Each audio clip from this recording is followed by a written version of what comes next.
Hello guys, welcome to my channel. Today we are going to see how to fix a microphone not working on Windows 10 or Windows 11. Let's fix it guys. Method 1, you just need to go to search menu and type settings, click on open it. On left side select privacy and security. On right side scroll down and select microphone.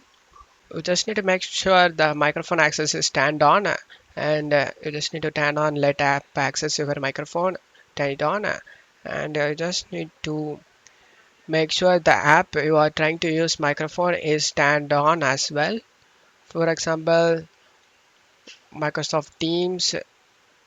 After doing it, check if the problem solved or not.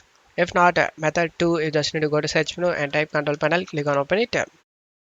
Select the hardware and sound. Select the sound option. And now in this list, you just need to select the headphone that you want to hear and select set default option. After doing it, go back to recording tab.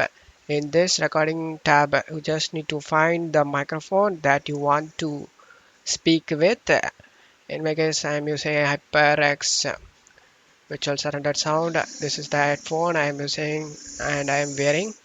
Just select it and select set default option and select apply and OK for setting this, and your microphone should work properly. And that's it for today's video guys. Give me a like and subscribe. Thank you.